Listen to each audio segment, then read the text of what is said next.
इस पूजा कक्ष में उपस्थित समस्त बहनों एवं भाइयों का मैं लाल भक्ति सागर हृदय से अभिनंदन करता हूँ। आज हम एक महत्वपूर्ण विषय पर बात करेंगे। मकर संक्रांति का त्यौहार नज़दीक है। हर वर्ष की भांति इस बार भी वह 14 जनवरी को मनाया जाएगा। इस दिन दान करने की परंपरा है। आज मैं इस विषय में बात करूंगा। एक हाथ से दिया गया दान हजारों हाथ से लौट कर आता है, यह तो आपने सुना ही होगा। जो हम देते हैं वही हम पाते हैं। दान के विषय में हम सभी जानते हैं। दान अर्थात दान करने का भाव, अर्पण करने की निष्काम भावना।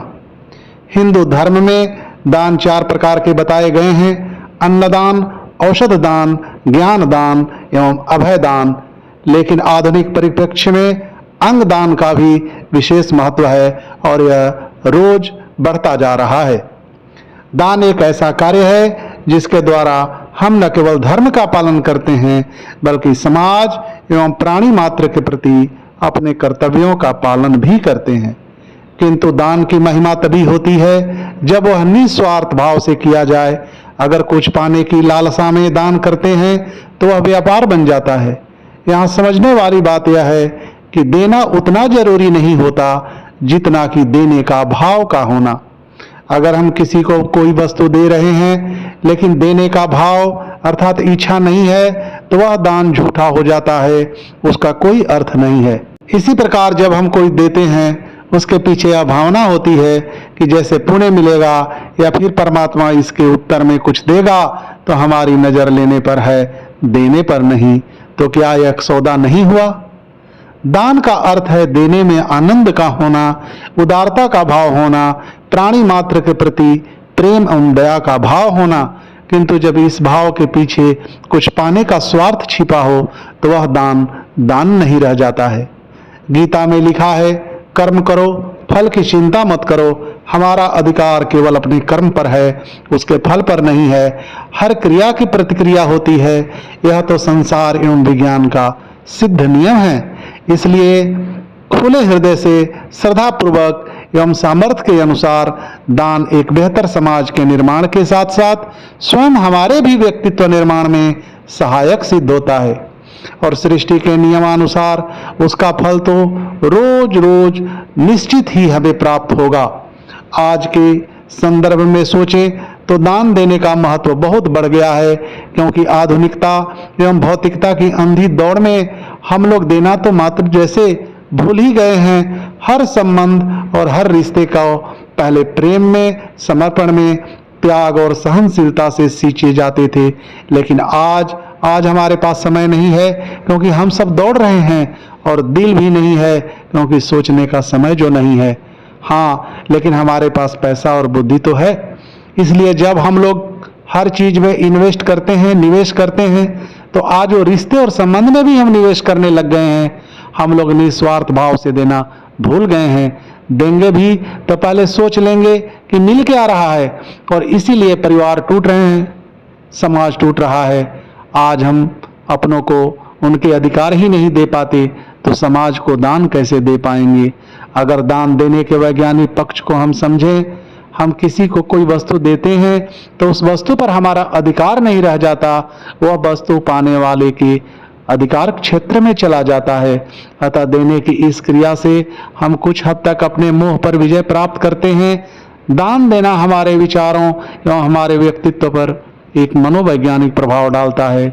इसीलिए हमारी संस्कृति हमें बचपन से ही देना सिखाती है, न कि लेना।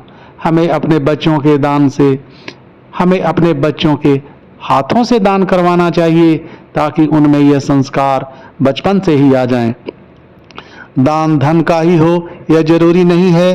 भूखे को रोटी खिला दें, बीमार का उपचार करा दें, किसी व्यक्ति को अपना समय दे दें, उचित परामर्श दे दें, आवश्यकता अनुसार वस्त्र दे दें, सहयोग दे दें, ये सभी जब हम सामने वाले की आवश्यकता को समझते हुए देते हैं और बदले में कुछ पाने की अपेक्षा नहीं रखते, तो ये सब दान ही है। श्री रामचरितमानस में गोस्वामी तुलसीदास जी लिखते हैं, परहित सरिस धर्म नहीं भाई, परहित के समान कोई धर्म नहीं है।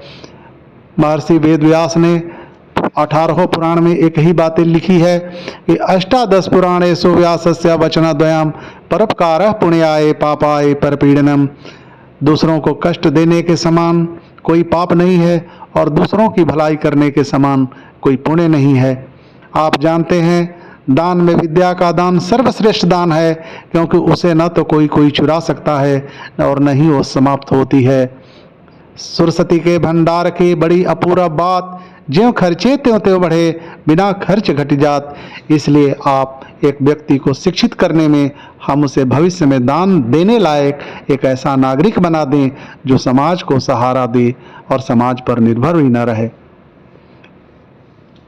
मैं आपसे ये बात इसलिए बता रहा हूँ कि मकर संक्रांति का समय है, दान जरूर करें, अपने सामर्थ्य के अनुसार दान करें। एक रुमाल दान कर दें, एक कंबल दान कर दें, तिल का लड्डू दान कर दें और देते हुए उसके बदले में पाने की कोई इच्छा न रखें। हमें आशा ही नहीं बल्कि पूर्ण विश्वास है कि भगवान सूर्य आपके जीवन में आरोग्य प्रदान करेंगे और उस आरोग्य से आपको धन की प्राप्ति होगी। लक्ष्मी जी आप पे कृपा बरसाए रखेंगी और आपके घर में धन धान्य की कोई कमी नहीं होगी। बहुत बहुत धन्यवाद। लक्ष्मी जी आप पे कृपा बरसाएंगी, धन धान्य की कोई कमी नहीं होगी और अगर आपकी गरीबी है वो भी मिट जाएगी। एक संस्कार पूर्ण वातावरण आपके घर में रहेगा। आशा करता हूँ कि ये जानकारी आपको पसंद आई होगी। बहुत बहुत धन्यवाद। मकर संक्रांति की ढेरों सारी ऐसे मिला करें शुभकामनाएं करें लोग आरजू, हम ऐसे रहा करें कि जमाना मिसाल दे। आप इस चीज़ को समझिए। बहुत बहुत धन्यवाद।